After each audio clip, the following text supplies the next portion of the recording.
Did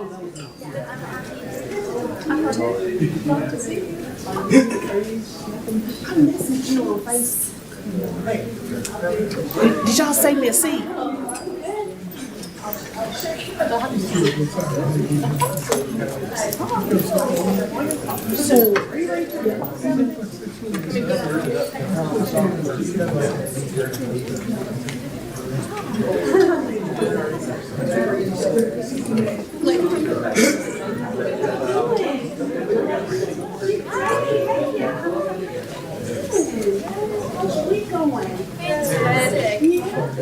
Y'all feeling good?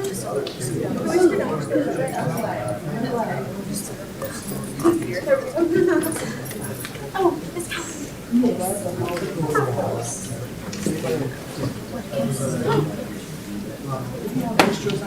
she wants to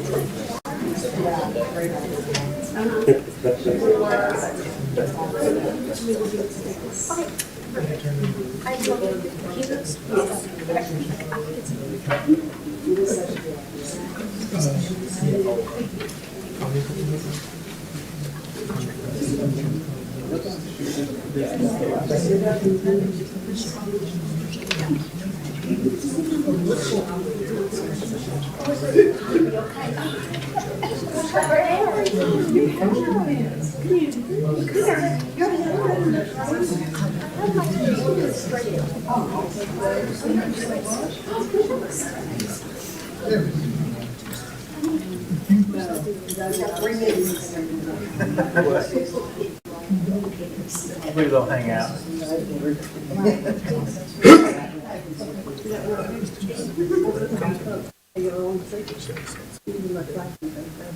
see what you get, huh? See what you get, huh? That's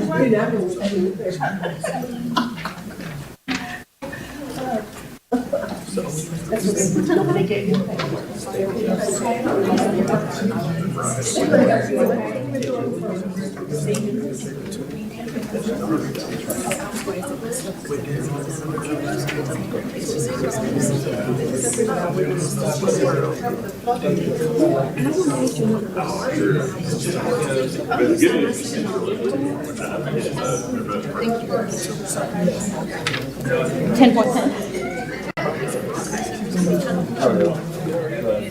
Yes, I love your outfit.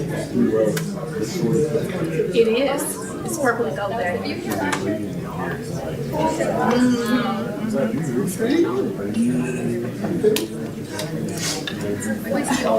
I'm here to support them. Yes, yes, I am. I am. No, I think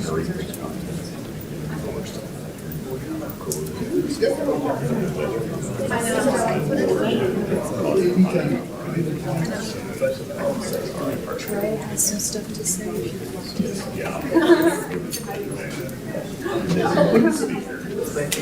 How's everybody doing back here?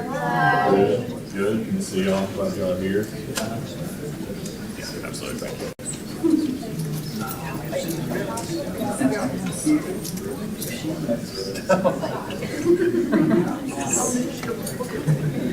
I haven't had a clue.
All right. Well, good evening, everyone. I see 5:30 on the clock, so I will call us to order, beginning with public hearings. We have one public hearing on tonight's agenda, that being public hearing on ordinance number 4535, an ordinance to amend ordinance number 4400, the same being the zoning ordinance of the city of Columbia, Tennessee, by amending the Honey Farm PUD master plan at tax map 51, parcel 58.03.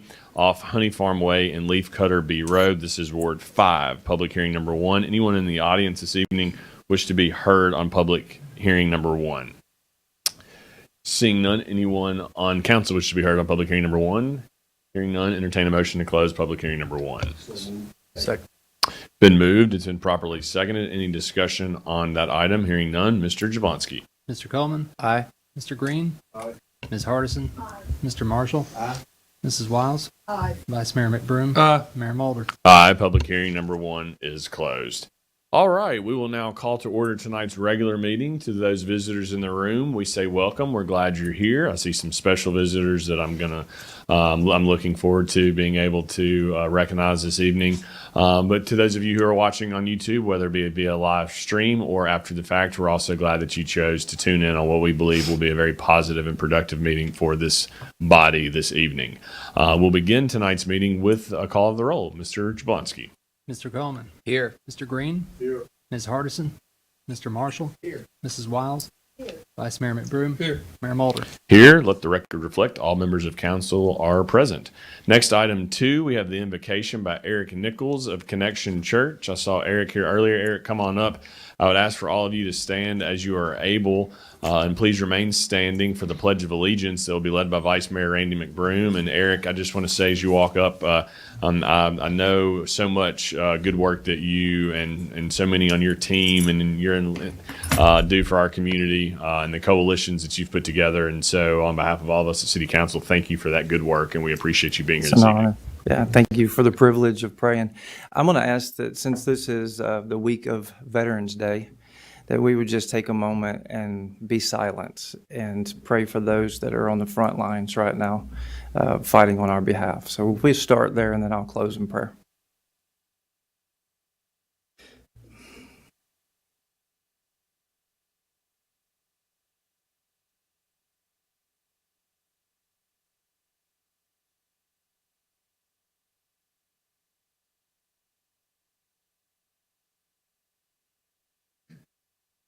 Well, Lord, we thank you for allowing us to be a part of an amazing nation. We are blessed. And may we never take for granted that the freedoms that we have because there are many who have died along the way and many that are still standing on the front lines to fight for those freedoms. So may we never, ever take that for granted. We are blessed. I thank you for this council. I thank you for our mayor. And I just pray that tonight as they make decisions, God, that you would guide them, that you would lead them, that you would give them wisdom. For all of those that speak, that you would also give them clarity as they share. In the end, may we come together in unity. And every decision that's made tonight, Lord, may it honor those that came before us, the generation that came before us. May it bless the generation that exists now. But may it also set up for success the generations to come. And we pray this in Jesus' name. Amen. Face the back of the room, please. I pledge allegiance to the flag of the United States of America and to the republic for which it stands, one nation, under God, indivisible, with liberty and justice for all. Thank you. Please be seated. All right, we have now up the approval of agenda, and I am going to make a motion to approve the agenda as amended. I would like to move item 10.4, which is a substantive ordinance item that I want to make sure I'm here for the motion. I'd like to move that to after item 5.2, our two presentations. And so my motion would be to approve the agenda as amended by adding 10.4 after item 5.2. It's been properly seconded. Any discussion on that motion? Hearing none. Mr. Jablonski. Mr. Coleman? Aye. Mr. Green? Aye. Ms. Hardison? Mr. Marshall? Aye. Mrs. Wiles? Aye. Vice Mayor McBroom? Aye. Mayor Mulder? Aye. That item is approved. We now move to presentations. Before I move to presentations, I do want to point out we do have the sign-up sheet that was presented to me at 5:30, and we do have one individual, Ms. Torino, who signed up to speak on a topic that is not on our agenda for this evening. For city council meetings, formal voting meetings, which this is, our agenda items are limited for discussion for those items alone. For our study session, which occurs the first Thursday of each month, that meeting is open for comments on any item. So I just wanted to, you're welcome to stay. We hope you do stay. But in the event that you are anticipating speaking at the conclusion of the meeting, what I would invite you to do is come back to the December meeting, which would be taking place the first Thursday of the month. So, but we're glad you're here, and we'd welcome you back the first Thursday of December if you would like to. We will now move to item 5.1, introduction of the 24-25 Columbia Mayor's Youth Council members. And this, of course, is always one of my favorite council meetings when we get to have the swearing in of our Mayor's Youth Council. And then my second favorite meeting is when we get to have their sort of graduation thank you and releasing at the conclusion of their term of service. One unique thing about this Mayor's Youth Council is that we actually have one of the members of the council who is currently serving as an intern for the city of Columbia. That internship, in part, I think, came to be as a result of Trey Martin's involvement on the Mayor's Youth Council and gaining some relationships. And he pursued an opportunity. It happened to be there. And so he's an intern for the city, and he's on the Mayor's Youth Council. And oh, by the way, I happen to see him on most days when I'm dropping my daughter off to school, which always gives me some comfort in knowing that she's surrounded by good students like Trey Martin, just like all of our Mayor's Youth Council members are. I see some others as well on my way to school, dropping my daughter off, including some neighbors that I hope are not paying attention to how fast or slow I may be going. But with that said, the cool thing about Trey Martin is that he actually prepared some comments for the mayor, prepared some mayor's comments for me to sort of provide as an introduction, because I generally like to provide an overview about the Mayor's Youth Council. And I thought how cool it might be to read these comments, which will be a part of the official record, knowing that the comments were prepared for the mayor by a member of the Mayor's Youth Council who happens to also serve as an intern for the city of Columbia. I mean, that's the kind of stuff that you couldn't make up if you tried. So I'm going to read these official comments that he prepared for me to speak. And then at the conclusion of that, I'm going to invite all the Mayor's Youth Council members to please come up, and we're going to come down and we're going to swear you in and take a photo. Okay. The comments are: thank you, council members, for the opportunity to introduce the 24-25 Mayor's Youth Council. This is the fourth year of the Mayor's Youth Council, and I'm proud to present a group of exceptional young leaders. These students represent schools across Columbia and Murray County: Columbia Central, Columbia Academy, Mount Pleasant, Hampshire, Culleoka, Spring Hill, Zion, and Agathos.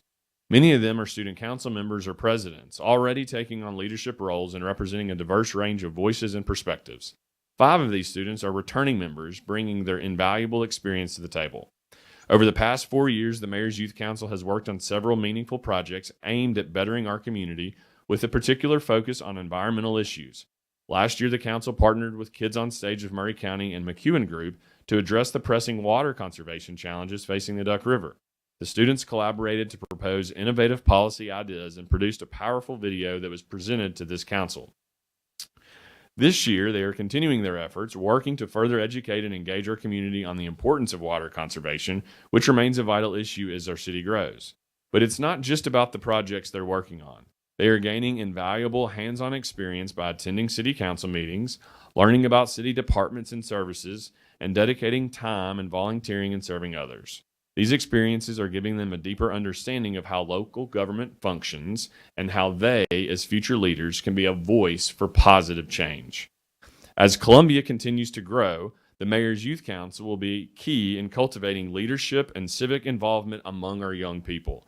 The council's objectives are to educate students about local government, provide them direct access to city leaders, and create a network of student representatives who can serve as liaisons between their schools and their city. These students are not just the leaders of tomorrow, they are the leaders of today, already contributing to their community in impactful ways. Their participation in the Mayor's Youth Council will help build a stronger, more engaged, and more informed future for Columbia.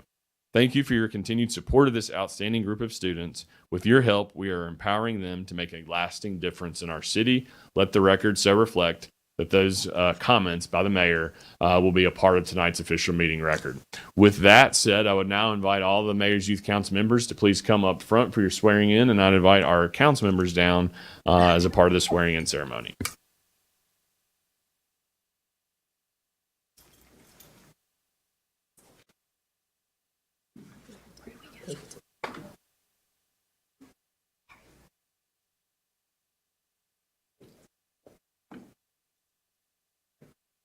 All right, I had a few more come in. That's awesome. Before I do the official swearing in, why don't we go down the line real quick and just everybody give us your name and where you go to school, and then I'll swear you in, and I think Trey may then have some remarks after that. So let's just go down the road real quick. I'm Tyler Sparks, and I go to Hampshire U. I am Samuel Fuller. I go to Columbia Central High School. I'm Mary Claire Griffith, and I go to Zion Christian Academy. I'm Maddie King, and I go to Columbia Academy. I'm Addison Thomas, and I go to Columbia Academy. I'm Presta Miller, and I go to Columbia. I'm Catherine Hinson, and I go to Columbia Academy. My name is Ariana Johnson, and I go to Columbia. I am Trey Martin, and I go to Columbia Central. I'm Amaya Garner, and I go to Columbia Central. My name is Caleb Walbrook, and I go to Agathos. I'm Barry Boyd, and I go to Salem. Carter Lawrence, I go to Columbia Central. I'm Molly Woodford, and I I'm Zach.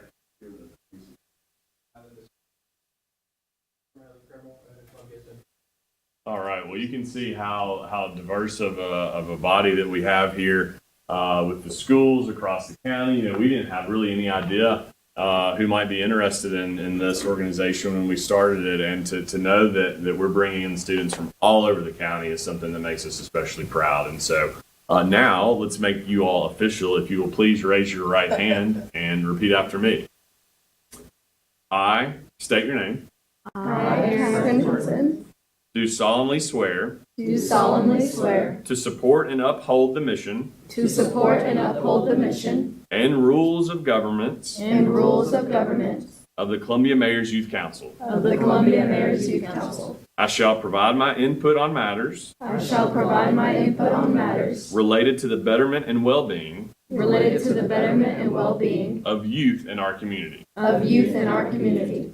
I promise to represent I promise to represent the Columbia Mayor's Youth Council, the Columbia Mayor's Youth Council, the Mayor's Office, the Mayor's Office, and the City of Columbia and the City of Columbia with respect and dignity. with respect and dignity. So help me God. So help me God. Thank you. Let's give them a round of applause.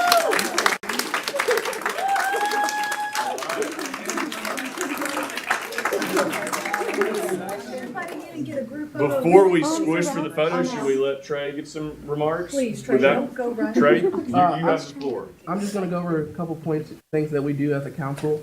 So the Columbia Mayor's Youth Council empowers high school students to become future leaders and fosters community engagement and civic responsibility. We engage in hands-on experiences such as urban development and city planning, key topics like sustainability, water conservation, and we learn the ins and outs of municipal government. This council equips students with knowledge to positively impact their community, encourage involvement in local decision-making, and inspires the next generation of leaders to take an active role in shaping Columbia's future. My internship with the City of Columbia grew directly from my involvement in the CMYC. So this council inspired me to take that step, be able to reach out to those people, and I've had, those connections through this council. And that's just a testament to what this council can do and how it inspires youth in our community. Very cool. Let's give them another round of applause. On behalf of our city council, I want you to know that you have the support of our full council, and we want you to have a successful year, and we want you to have some positive, meaningful impacts, and we know that you'll get a lot out of this as long as you're willing to put something into it, as will be with most things in life. So we wish you the great success. We'd like to take a group photo with our council behind you, if you don't mind, and then you'll be free to leave if you'd like, or stay for the remainder. All right. I'd also like to recognize Callie and Tay Conway Glenn, who is here this evening. She has played a huge part in Mayor's Youth Council. Thank you so much for everything you've done. And she was behind me. I couldn't see her. her, I would have called her out. And I knew that she was here. But one of the other things that's been very helpful about this council is we've had some facilitators and people who have really taken a vested interest. And this year, we're going to actually, you all are the lucky ones because you're going to get to benefit from having her involvement in this. And so that's a first time thing. So y'all will be very lucky.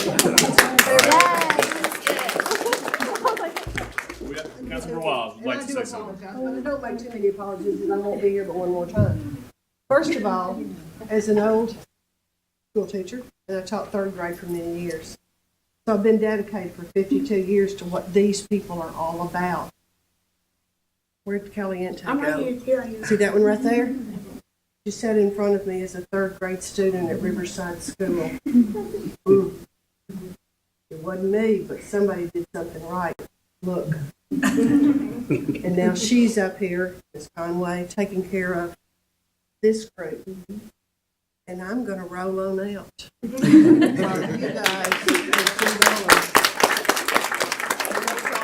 I think now we'll take the photo. I do want to point out this requires some staff involvement and input as well from City Hall. And so when I first proposed this idea some years ago, the city manager, his willingness to allow staff to have some time and attention to this has been part of the success of this council, in my opinion. And Hannah, this is your first year to be involved with it, and I think y'all all have grown to love Hannah already, and you'll continue to do that the more you work with her. So with that said, you get to get the photo as well. You have somebody take a picture. All right, let's do it. We're gonna have to squeeze in. Y'all are. So I might have to be a front and a back row. Yeah. Somebody might have to start already. We might create, we need to start to say everybody plug your head in between the other person's That head. sounds like a good idea. Yeah. So let's get some more, shorter people on the front. I'm gonna have you guys kind of fill in. Or just like.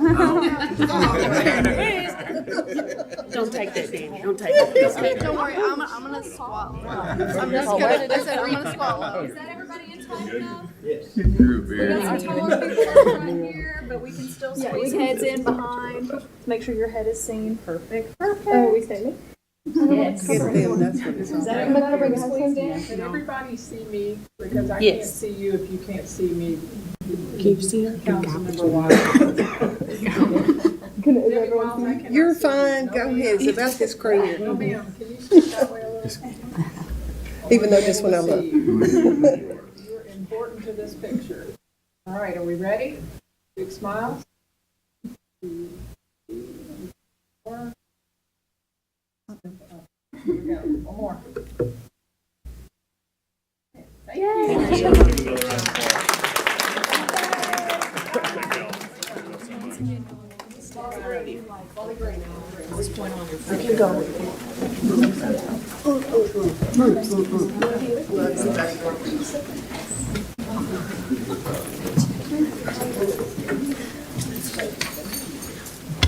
All right. Well, thank you again, and audience, thank you for your indulgence on that. There are a lot of things we do that are important, and that happens to be one of the most important, in my opinion. So thank you for bearing with us for that. And we will now move to item 5.2, which will be a hard act to follow, but I'm confident that Travis Groth can do just that. 5.2 is a quarterly presentation by Travis Groth, Vice President of Murray County Chamber and Economic Alliance.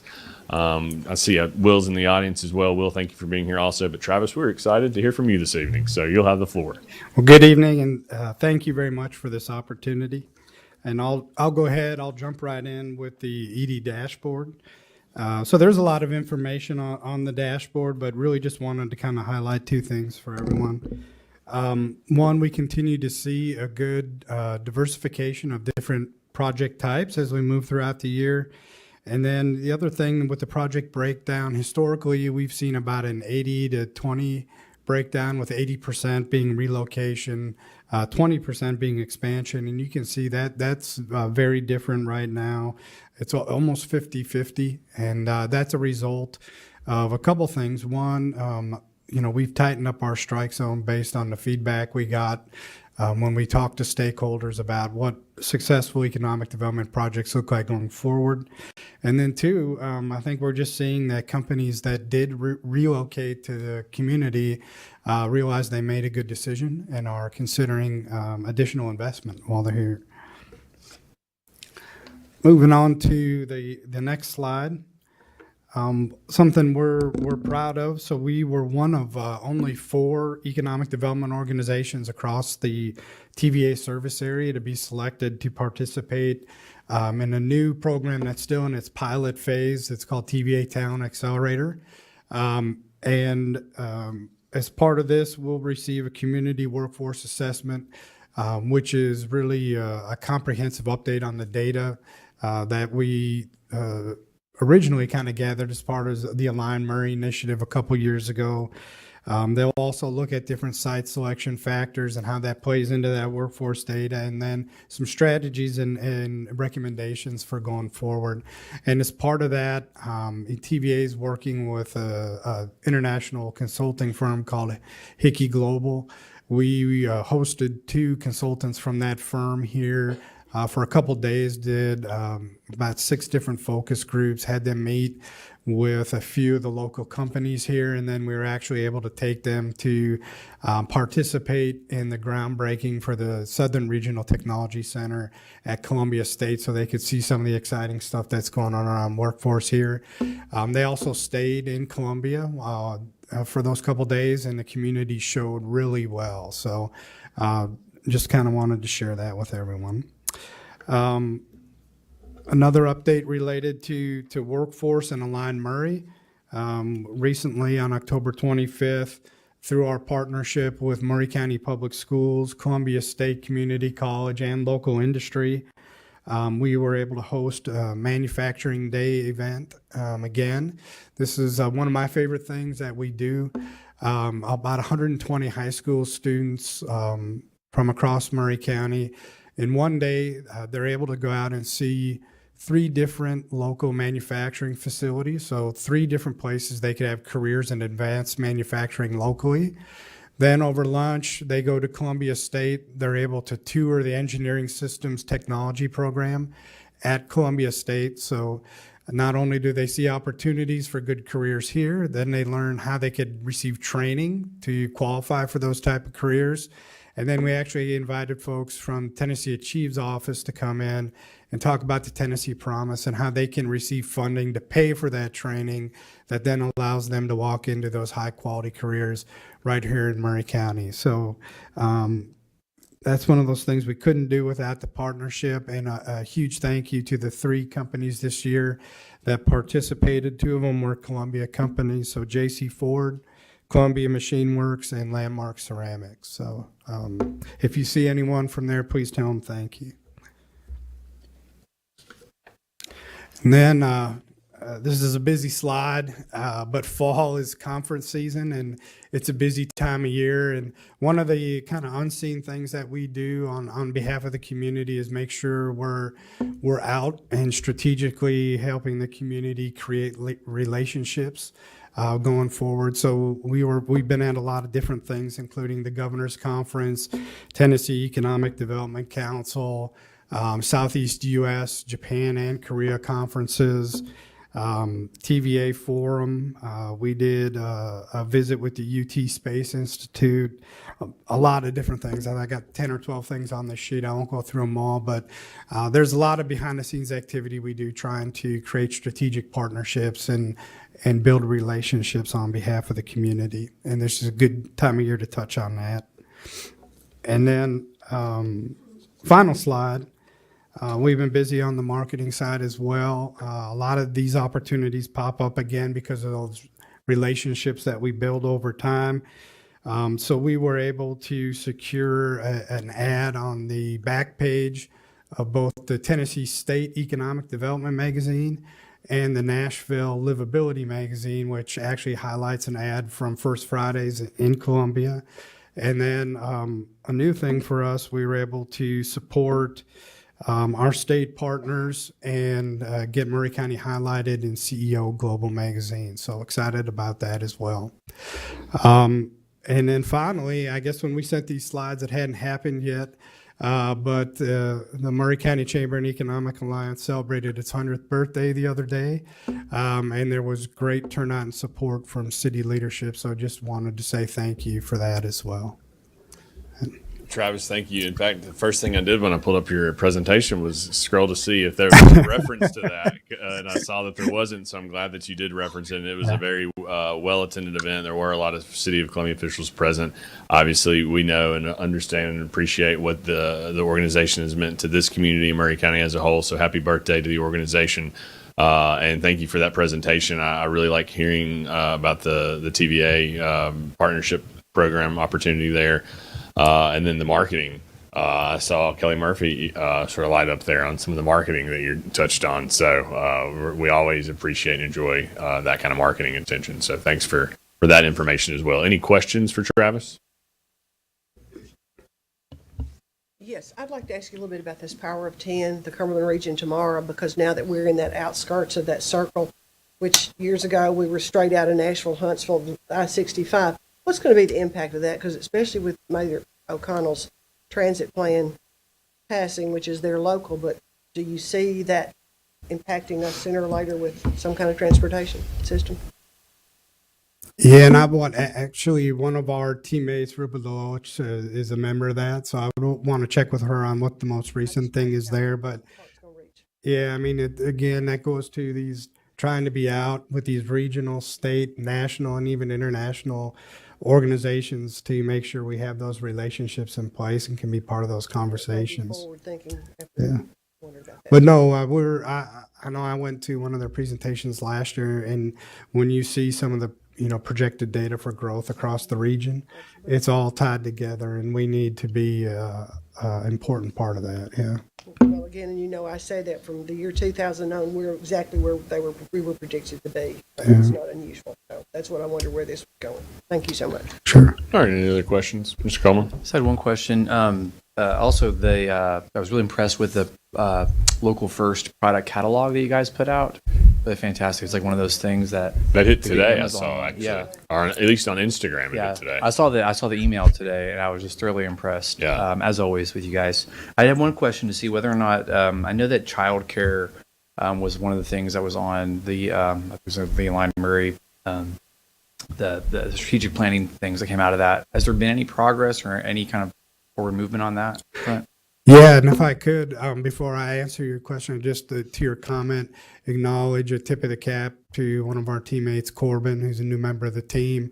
That was her idea, and I think it seems to be being very well received. So I'm glad you liked it. And then, yes, so we were able to partner with Dana Glenn at the state of Tennessee to help us out with a very high level assessment on the child care, kind of a supply demand assessment, as well as we were able to map a little bit of where current supply versus current demand was.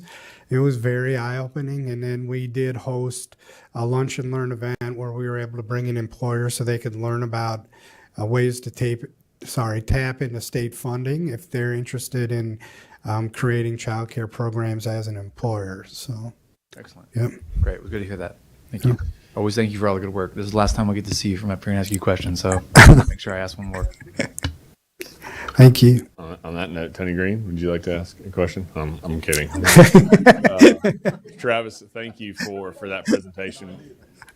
There you go. Thank you for that presentation, Travis, and also Will for being here, and we appreciate the value that you add to the organization as much as anyone. Well, thank you very much. All right. We'll now move on to item 10.4 in the agenda as amended. Item 10.4 is second consideration on ordinance number 4529 as amended, an ordinance to amend ordinance 4400, the zoning ordinance of the City of Columbia, Tennessee, by revising the villages at Carter's Creek PUD master plan at tax map 51, parcel 22.03 off Nashville Highway and Napa Valley Way. This is Ward 5. And this is the agenda item that I asked to be moved up so that I could be here to do two things. Or one, make a motion, but number two, also maybe provide some explanation for that motion. I guess I could maybe, could I ask, should we get Paul to come up to provide maybe an overview? Yes, Paul, if you could come forward, please. And Paul, as you're coming forward, what I'm going to say is my recollection on this is of course, a C-store that had gone through the process at Planning Commission and did obtain some approvals at the Planning Commission level that included quite a number of variances from what our current zoning ordinance requires. But they obtained approvals nonetheless. And subsequently, they have come back after being a part of that Planning Commission meeting and hearing some of the concerns that were expressed, notwithstanding the fact they obtained approval at that Planning Commission.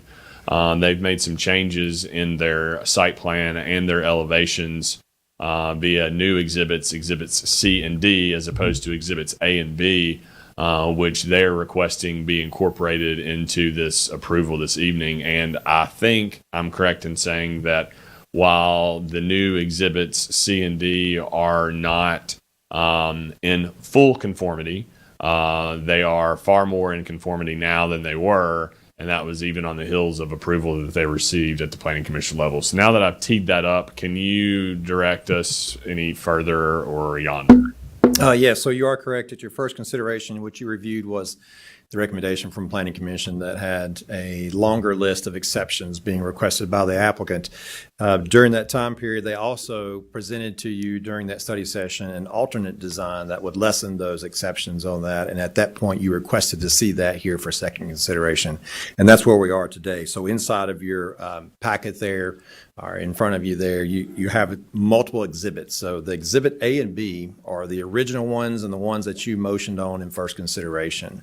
The exhibits C and D are the new ones that you saw presented at study session that show the site construction details and elevations with the lesser exceptions on it. So any motion to move forward tonight, you would need to amend your motion at the end and say with exhibit C and D as amending A and B there.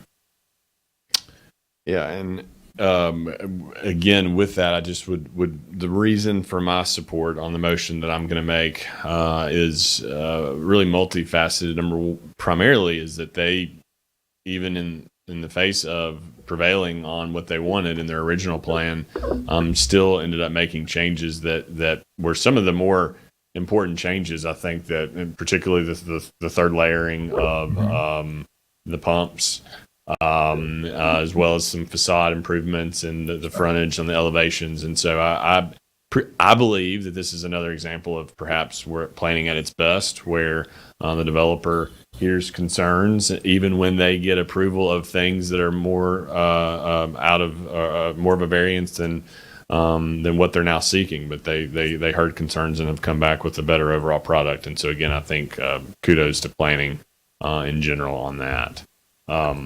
So my motion, and I know we can still have discussion on the motion after I make the motion, if there is a second, would be that we approve item 10.4 on second consideration as amended, inserting Exhibit C in place of Exhibit A and inserting Exhibit D in place of Exhibit B, which contain updated site plans and elevations that are in more conformity with our zoning ordinance. So that would be my motion.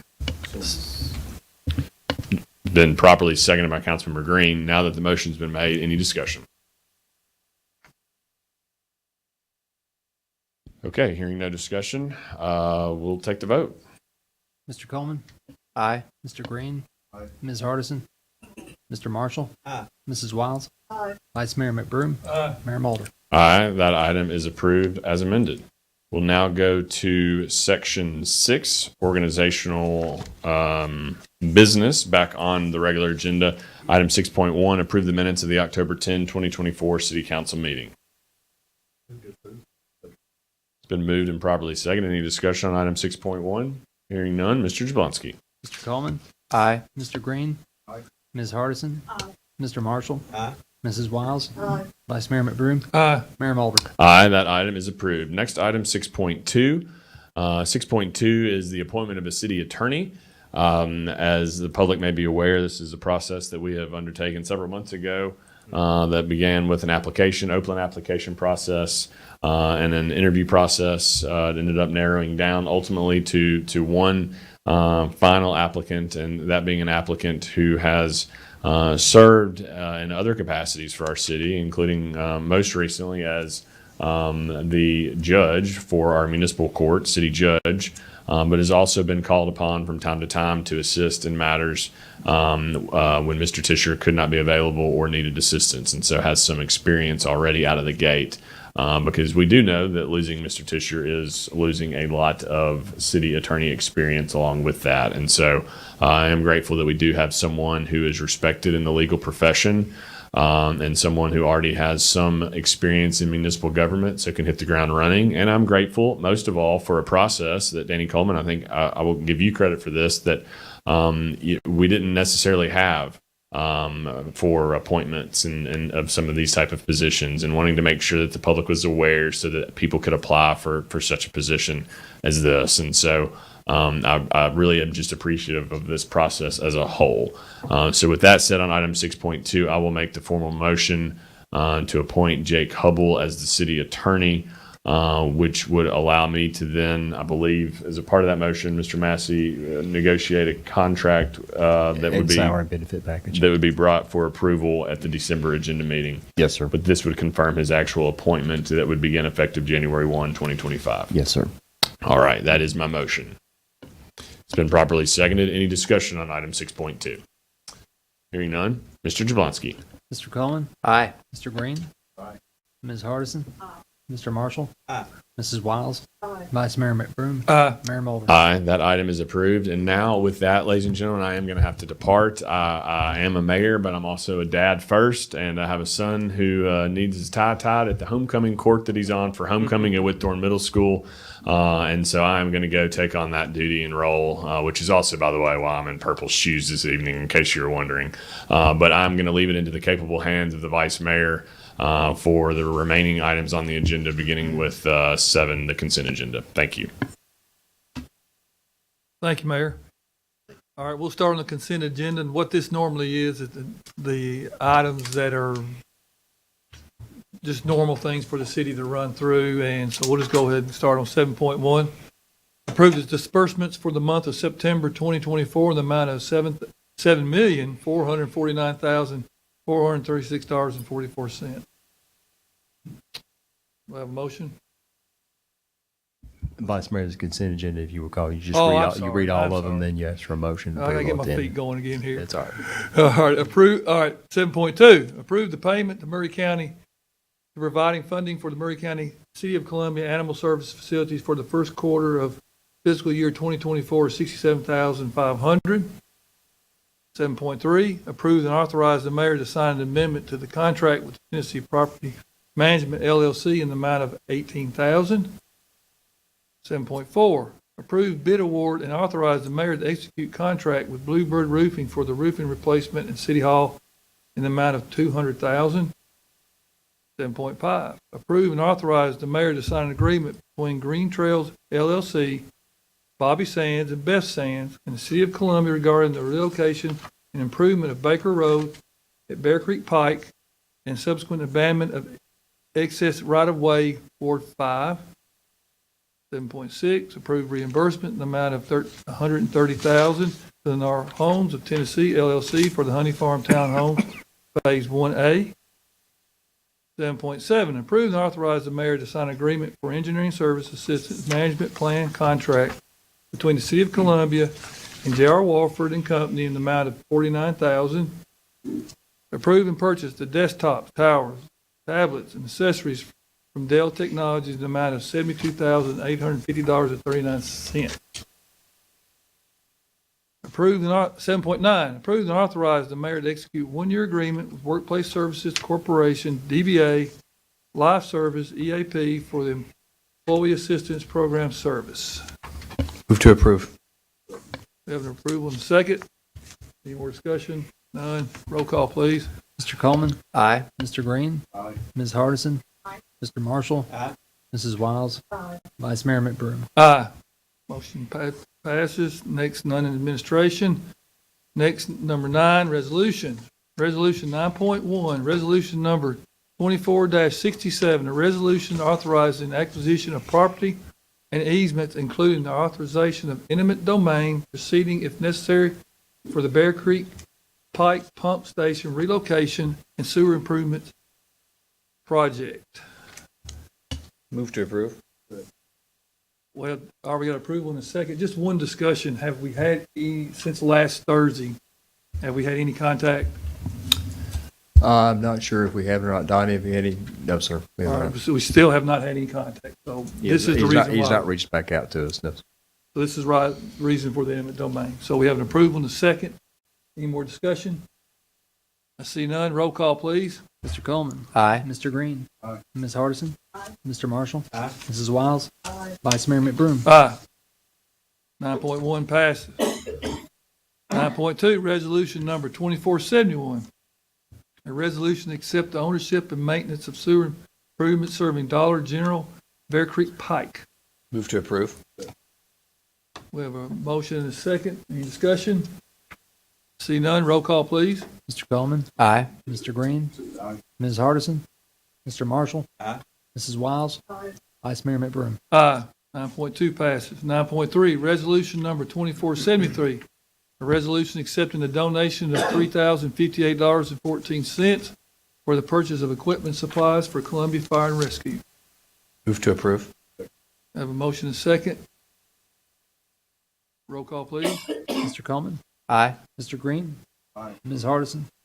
Mr. Marshall. Aye. Mrs. Wiles. Vice Mayor McBroom. Aye. Motion passes. 9.4, resolution number 2474. A resolution to accept the ownership and maintenance of sewer improvement serving Quail Run Phase 4.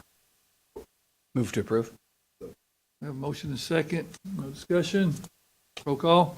Mr. Coleman. Aye. Mr. Green. Aye. Ms. Hardison. Mr. Marshall. Aye. Mrs. Wiles. Vice Mayor McBroom. Aye. Motion passes. 9.5, resolution number 2475, special assessment corrections. Move to approve. Motion and second. No discussion. Roll call. Mr. Coleman. Aye. Mr. Green. Aye. Ms. Hardison. Mr. Marshall. Aye. Mrs. Wiles. Vice Mayor McBroom. Aye. Motion passes. 9.6, resolution number 2476, a resolution accepting donations valued at approximately $1,000 from Mr. and Mrs. Tony and Connie Massey to the City of Columbia for the City of Columbia Annual Employee Christmas Party. Move to approve. Have a motion and a second. Discussion is, thank you, Mr. Massey, for doing that. No more discussion. Roll call. Mr. Coleman. Aye. Mr. Green. Aye. Ms. Hardison. Mr. Marshall. Aye. Mrs. Wiles. Vice Mayor McBroom. Aye, motion passes. All right, we'll move on to ordinance. 10.1, resolution number 2472, tax corrections. Did you motion? Move to approve. Or you have a motion and a second? No discussion, roll call. Mr. Coleman. Aye. Mr. Green. Aye. Ms. Hardison. Mr. Marshall. Aye. Mrs. Wiles. Vice Mayor McBroom. Aye, motion passes. 10.2, second consideration of ordinance number 4527, an ordinance amending ordinance number 4400 to the same being the zoning ordinance of the City of Columbia, tax regarding building, lot, and building site standards, and Article 4 being repealing such article and replacing it with new Article 4, building, lot, and building site standards citywide. Move to approve. Have a motion and a second. No discussion. Roll call. Mr. Coleman. Aye. Mr. Green. Ms. Hardison. Mr. Marshall. Mrs. Wiles. Vice Mayor McBroom. Aye, motion passes. 10.3, second consideration of ordinance number 4528, an ordinance amending ordinance number 4400, the same being the zoning ordinance of the City of Columbia, Tennessee regarding sign standards in Article 7 by repealing such article and replacing it with new Article 7 sign site standards citywide. Move to approve. Have a motion and a second. No discussion. Roll call, please. Mr. Coleman. Aye. Mr. Green. Aye. Mrs. Hardison. Mr. Marshall. Mrs. Wiles. Vice Mayor McBroom. Aye. Motion passes. 10.4, we've already discussed. The next on the agenda. 10.5, second consideration ordinance number 4530, an ordinance to amend ordinance number 4400, the same being the zoning ordinance to the City of Columbia, Tennessee by rezoning properties located at Carmack Boulevard, Cemetery Avenue, and Pencil Alley, being tax map 991, Group D, parcels 3, 7, 7.01, 7.02, and 7.04 from SDLI to CD5, Ward 3. Vice Mayor, I think you have some people signed up. Yes, to we speak have to some this one. people that have signed up to discuss this ordinance. First on the list is Robert Scribner. Would you like to come up, please?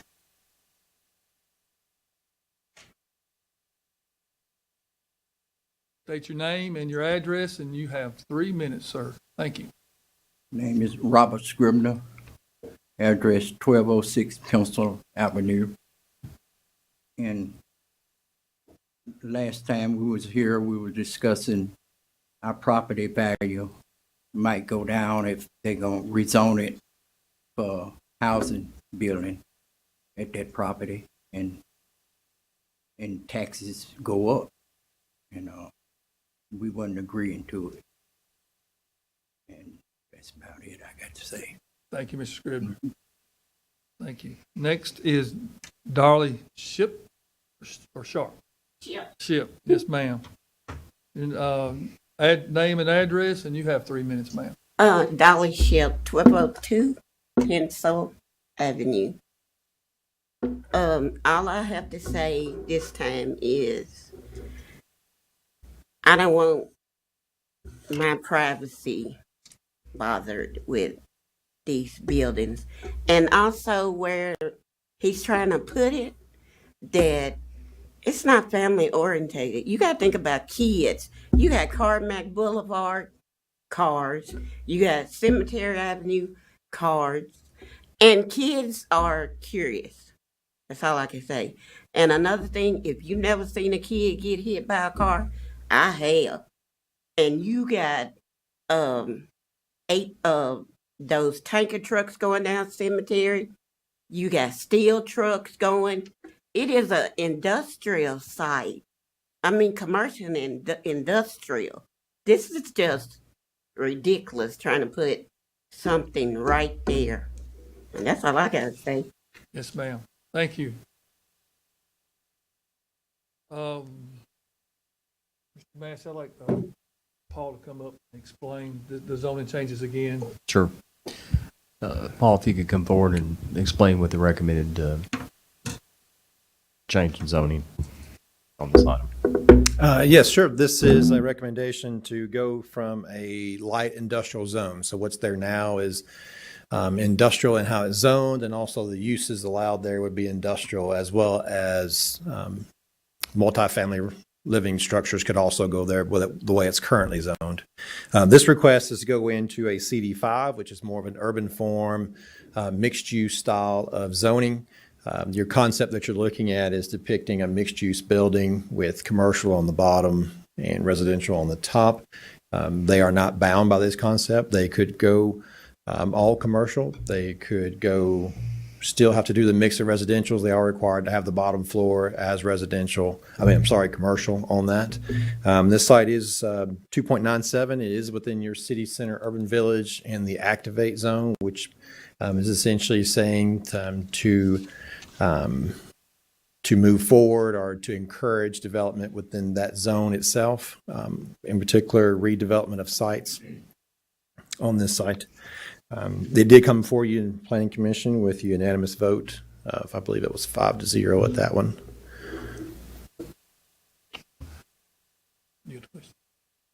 Mr. Conner, could you so just to be clear, what it's currently light industrial now, without us doing anything. It's just right now it's light industrial. That's correct. And so the owner of the property right now, if they didn't get it rezoned, what could they put on a light industrial piece of property like this, perhaps? Pretty much anything you can think of as industrial, so manufacturing, warehousing, things of that nature, as well as a lot of commercial activities, convenience, restaurants, things of that nature, office space. And then residentially, they can do apartment units up to 24 units to the acre, and townhomes. I believe they can do townhomes as well in the LI district. So that's what they can do right now, even if this council takes no action. Yes, sir. And then what it's going to, CD5, correct? That's correct. Can you describe a little bit more of that for us, just so we know where to be changing to if we vote yes? It eliminates the industrial side of it. So any of the light manufacturing, things of that nature would not be allowed there. It would still allow all the commercial aspects. It does relaxed their setbacks a little bit versus the LI. The LI had a 20-foot setback. You can go 0 lot lines on the CD5 if you have a common agreement with the neighbor, and that's the only way to do that because it has to be a shared firewall in order to do that. But it is definitely more of what you would see typically in downtowns. A little bit taller building, closer to the road, closer to each other. Parking typically either done behind the buildings or off-site in another parking area. Gotcha. Great. Well, thank you for breaking that down for us. Go ahead. Councilman Marshall. The current zone, can you put storage units on that? Yeah, actually, you might be able to. I would have to look at it just to see if there's any space restriction off of that arterial roadway. But the zone of LI does allow self-storage. I just need to look see if there's any limited use standards associated with it. And then the zoning that we're changing to, did you say that it had to be commercial on the first floor? Yes, sir. That's what it has to be? Yes, sir. Okay. Within the first 400 feet from the road, which would take the entire site. I think you explained once before, but is there a restriction on the height of the building, the number of floors? Yes, so there is and there isn't. So there is when you're next to residential. When you're next to residential, it caps that at so many levels, which I believe is 3. And if you're not next to residential, I believe it caps it at 5. Mm-hmm. Councilman Harrison. Currently, with the buildings that are there, even though they're not in use, how many stories are those?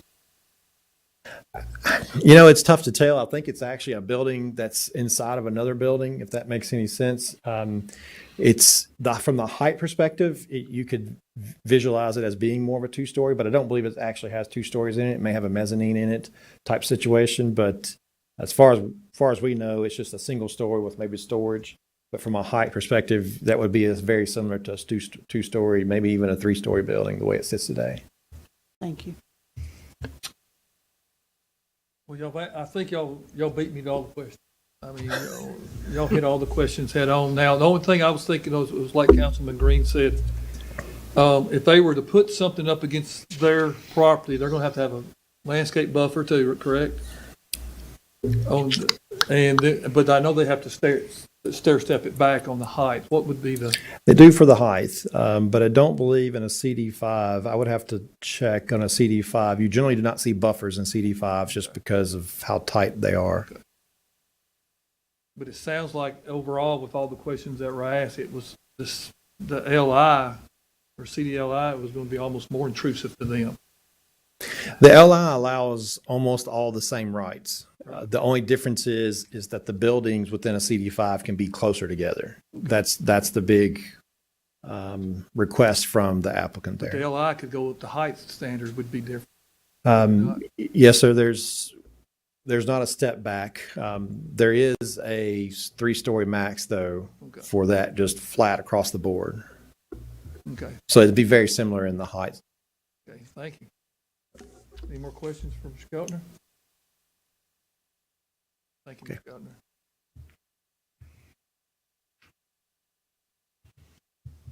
All right, do I have a motion? Any more discussion? See none, do we have a motion? I have a motion from Councilman Green. Do I have a second? Second. I have a second from Councilman Coleman. Any more discussion? Ms. Harrison? Sorry, I have one question I thought about. Did the developer say this might be a question for Mr. Keltner, please, sorry. Sure. Paul, if you can come back, please.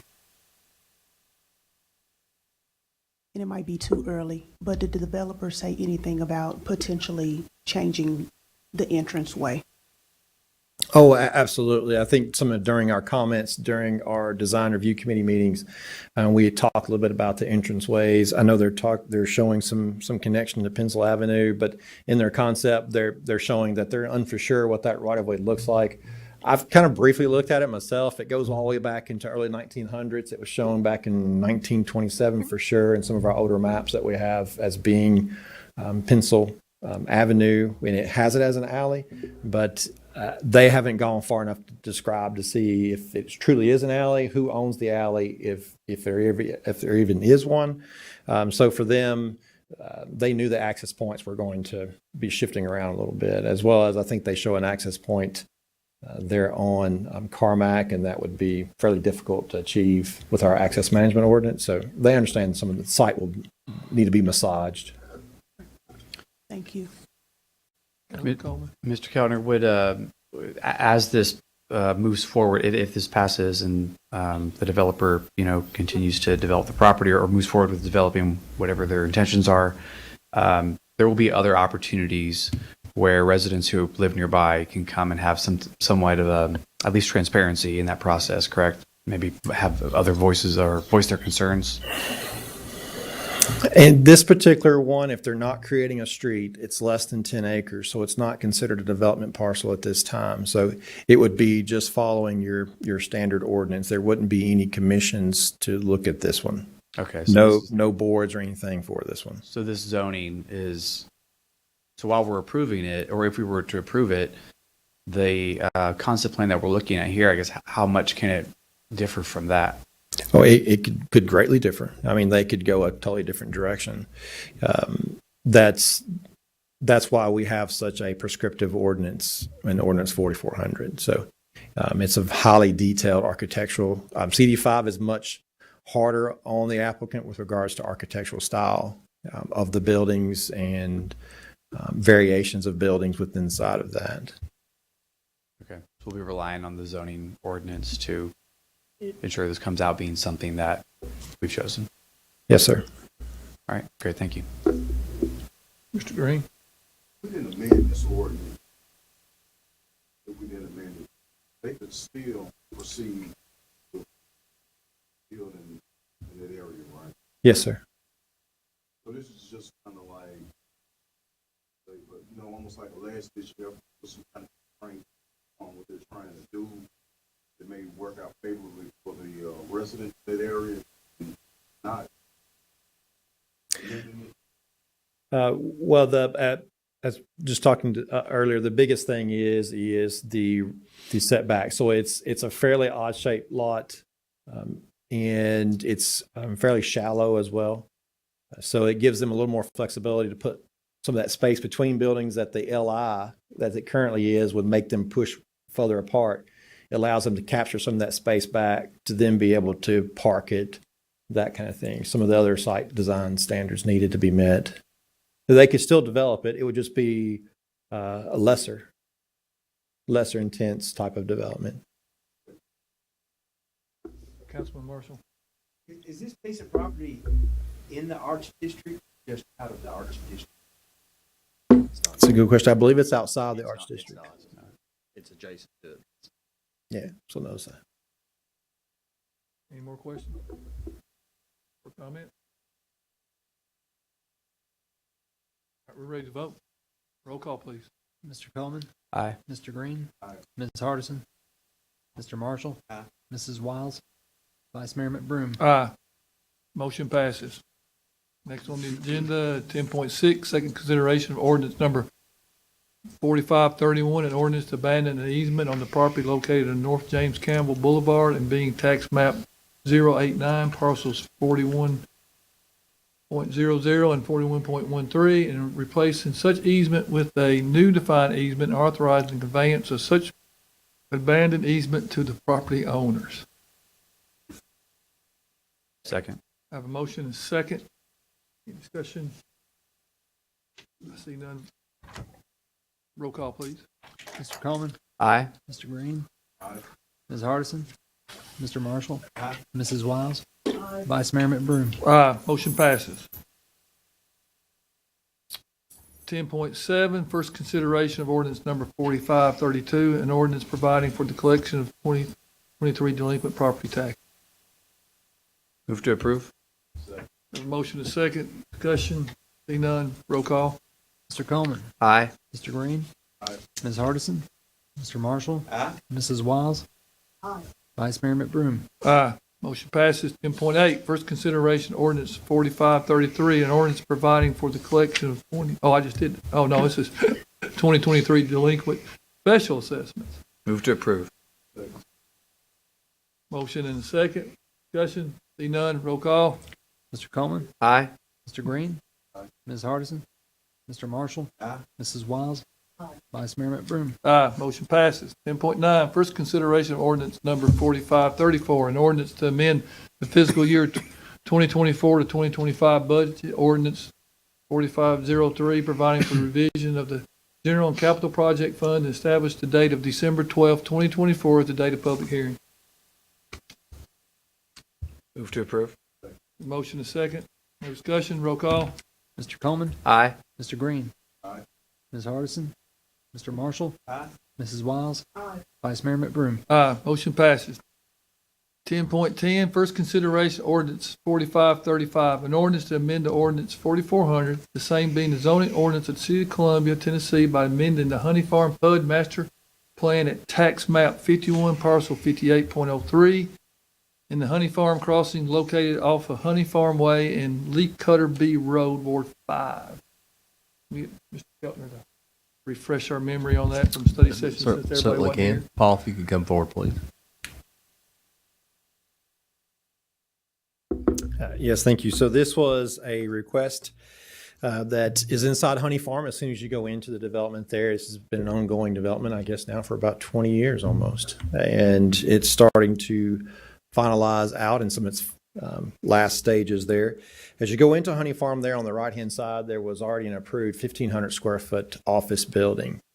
When they created that office building, it was intentionally left with a building site to the side of it being to the east of it.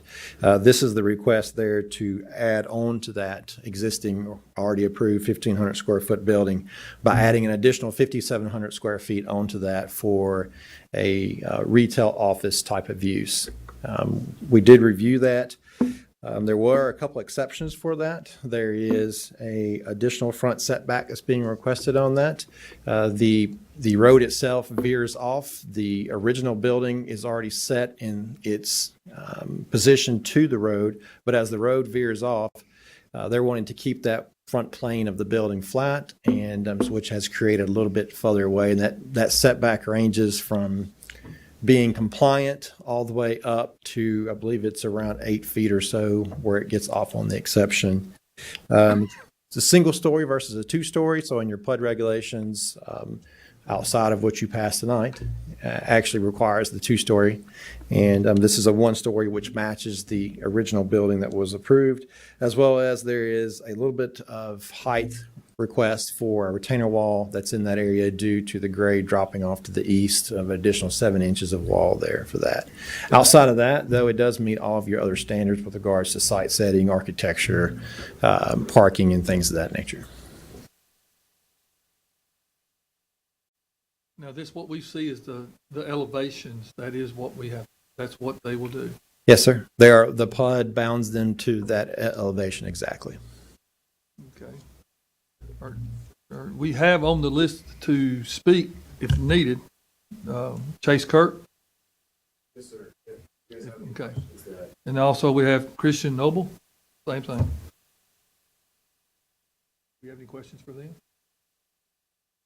I mean, it's a good-looking building. It'd be a plus. Retail. We'll make a motion to approve. We have a motion and a second. Any more discussion? All right, see none. Roll call, please. Mr. Coleman? Aye. Mr. Green? Aye. Ms. Hardison? Mr. Marshall? Aye. Mrs. Wiles? Vice Mayor McBroom? Aye, motion passes. I do need to mention, though, that they do know that they have a problem with restaurant, correct? I forgot to mention about the restaurant. Yes, sir, that is correct. So the parking situation for this particular site is limiting their use types to that retail office use. In order to establish a restaurant use, they would need to find some shared parking somewhere else in the Honey Farm development. And they realize that? Yes, sir. Yes, sir. We've had several conversations on it. All right, thank you. Thank you. All right, next on the agenda is, other business. See none. Executive session, no. Adjournment, not yet. Let's need to talk about the coming events. All right, the annual city Christmas lunch. 11 to 1 at the Memorial Building, December 11th. Remember that? And we are going to have a reception from 4:15 to 5:30 at City Hall, outside the council chambers, December 12th, next day. We're going to have an exciting holiday time. Anything else? Vice Mayor, I'm sorry. I'd like to have Kelly Murphy come forward and talk about the Christmas parade and the street lighting. Oh, yes. thank We you. should put that, we should have had that on the upcoming events as Sorry. well. Since I'm that's gonna be going, since that's going to happen before the next council meeting. I'll be in the parade. You Grand Marshal? No, not Grand Marshal. Play Santa Claus? No, not Santa Claus. We've got the Santa Claus. Good evening, Vice Mayor, members of council. We're doing things a little differently this year. Hopefully you've seen some PR on that, and we will continue to put that out there on billboards that you'll see, but we are separating the tree lighting and the parade this year. We're going to do the tree lighting during First Fridays, which is a holiday marketplace, December 6th. It just makes sense to have the tree lit for the parade the following night. So we will do the lighting again December 6th during First Fridays. First Fridays is 5 to 8. We'll light the tree probably somewhere around 5:30. So we hope you'll come out for that. And then the parade will be, as always, on that first Saturday in December. Starts at 6 p.m. and it will be just the parade with a nicely lit tree. Will they be stopping at the end and having any kind of band or any discussion? Just No, the parade will be done. it will be the parade and it will be finished. That's going to be an exciting weekend. I think so. There's a lot going on. The Murray Historic Home Tour is also that weekend. So, yeah, a lot going on that weekend. Holiday events are happening already everywhere. Just pray for weather. Yes. Please, no rain. No rain. Not too cold. Anything else, Ms. Murphy? Thank you. Thank you. We'll be there. Nothing else? Oh, we got to have a motion to adjourn? Yeah, that's right. Have a second? Have motion second. Roll call? Mr. Coleman? Aye. Mr. Green? Ms. Hardison? Mr. Marshall? Aye. Mrs. Wiles? Vice Mayor McBroom? Aye. Motion passes. We're adjourned.